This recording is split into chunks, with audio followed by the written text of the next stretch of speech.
All right. Good evening, everyone. My name is Benjamin, and welcome to another video. And I've seen a lot of talk in recent days that a lot of places are talking about a potential red mirage on election night, where Trump's going to be up in a lot of states. I think I've seen somewhere where he could potentially be up in enough states to reach, I think it was like 400 electoral votes or something like that. So, just a hypothetical of what that might look like. Why didn't I fill in New York?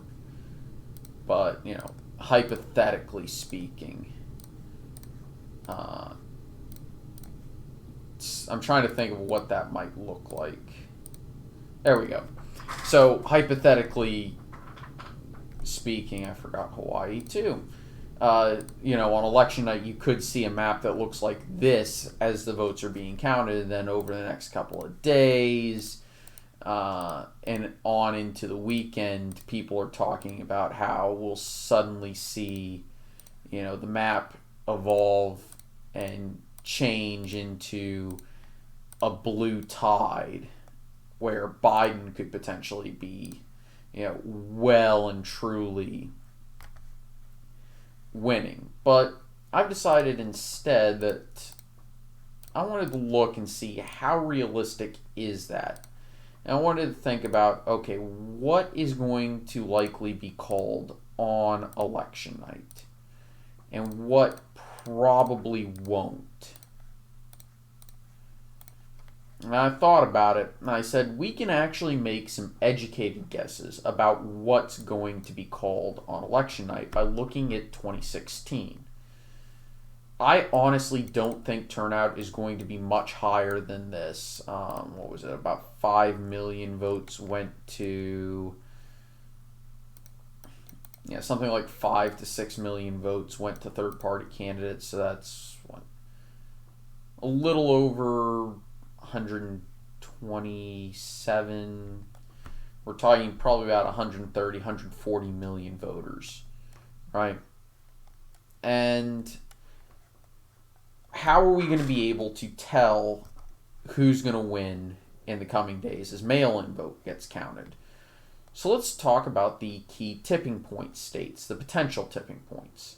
So let's start with the state most likely to be the tipping point, Pennsylvania.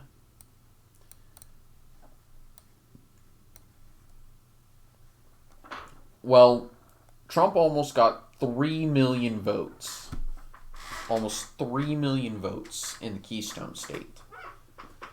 And how are we going to be able to tell if he's going to be potentially winning it? Well, one of the keys is to look at Philadelphia and Philadelphia County specifically. And here, Hillary got about 16,000 less than 600,000 votes. So, and Trump got about 108,000. If Trump is beating that, he's probably winning Pennsylvania.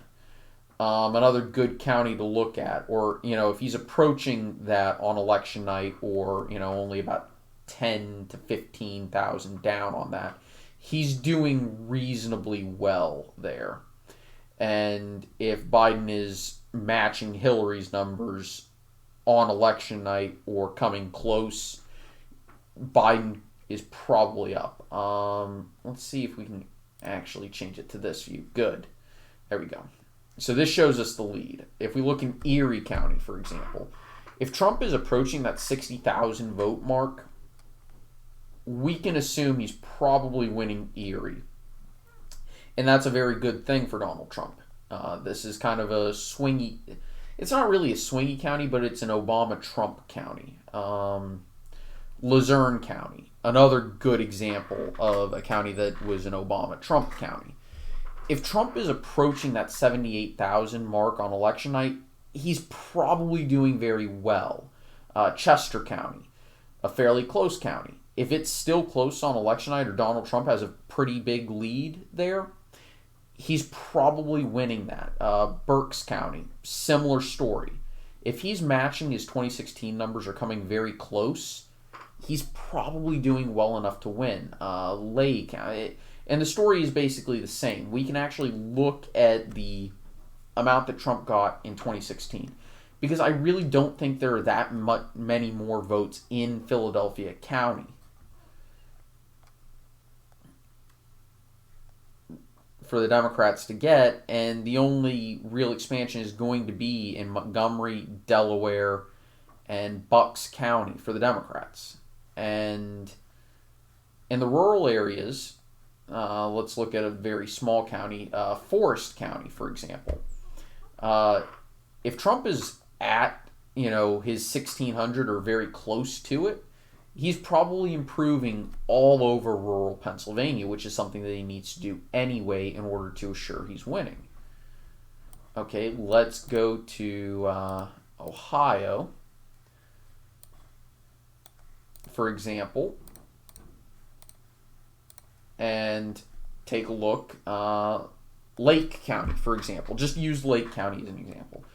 If Trump is at about 56,000 on election night, it would stand to reason he's winning the state. Now, most people are going to say Trump is probably going to win Ohio regardless.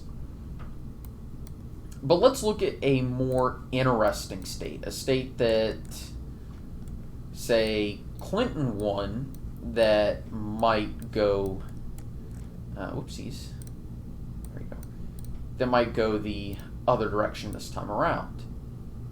Minnesota.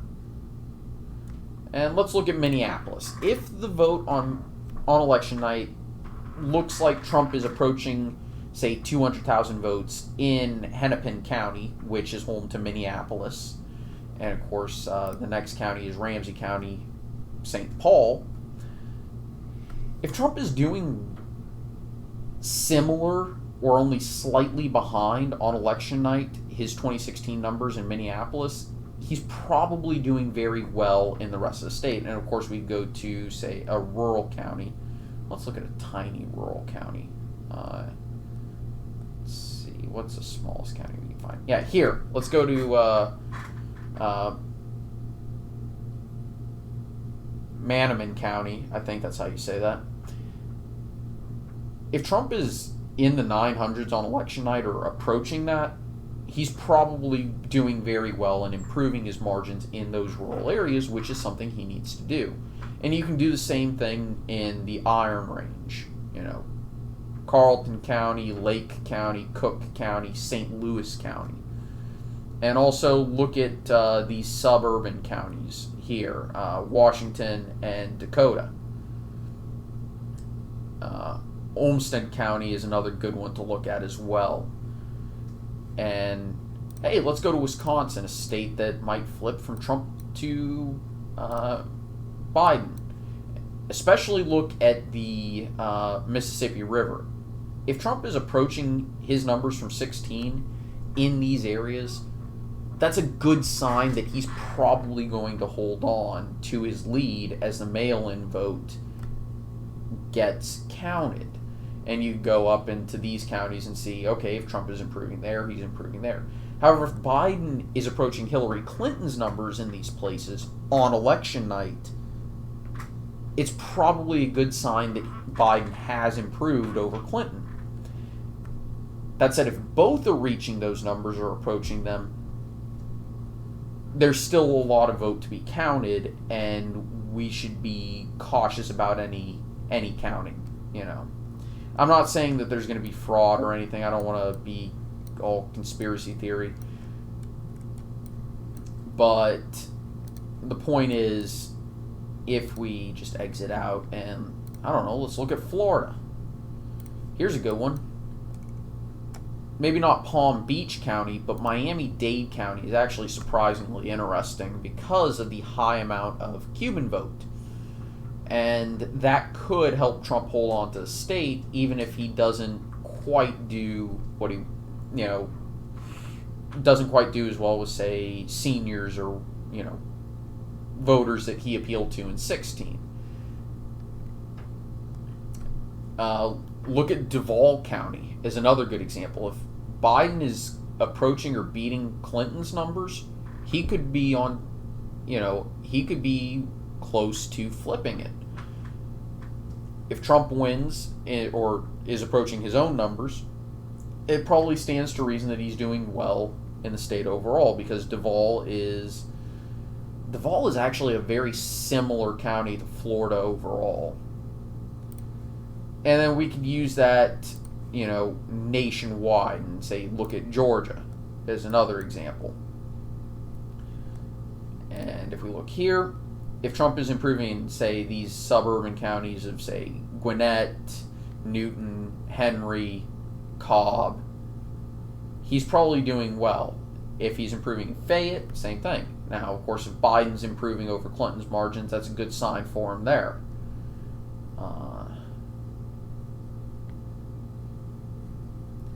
And you can run this little test, basically, on any state you want to. Arizona, a state that a lot of people are talking about potentially flipping. And that was extremely close because of Maricopa County. Well, guess what? Same story. Whoever is doing if Trump is doing what he did in 2016, or very nearly so, on election night, that's probably a good thing. Especially if his margin is significantly wider on election night than it was in 2016, which is very possible. Because I just do not believe that there's going to be that much of an increase in turnout due to mail-in voting. I'm skeptical of that, and most polls indicate about 65-ish%, about 2/3 of voters, are going to vote in person. And their vote's going to be counted because of that, obviously. And mail-in, only about 1/3 of voters are going to vote by mail. Trump leads fairly significantly on people who plan to vote in person, especially those who plan to vote in person on election day. Biden leads by an even more significant margin among people who plan to vote by mail. And this is from most of the reputable polls that have actually polled this question. And could Biden's lead among that 1/3 of voters who plan to vote by mail flip the election in the days after election day? Potentially, but he'd have to be winning by a much more significant margin than I think he is. And this is one of the reasons why I'm skeptical of the top line results of the polls. I'm not skeptical of the polls themselves. I think most of them, especially the ones that truly do publish their crosstabs, have done a good job on their crosstabs. The problem is the top line results just don't seem to be matching what the crosstabs are saying to me. And the math just doesn't make any sense for me from the crosstabs to the election results, or the top line poll figure. It just doesn't add up for me, honestly. And whether or not that's shared by a lot of people is a different story altogether. I'll try and do the exact math of what I think those top lines should be with how I would weight them, but it's kind of weird because most of these polls are weighting by census data rather than what I think most people would expect the turnout to be and what turnout has historically been. Obviously, we're going to find out on election night and in the coming days and in the days after that, but I don't think it's going to be as dramatic as I think people are expecting. So, for example, I could see potentially the election results coming in and let's go ahead and flip that. And this is what Trump would be looking at. This is what we may be looking at on election night, going into Wednesday morning.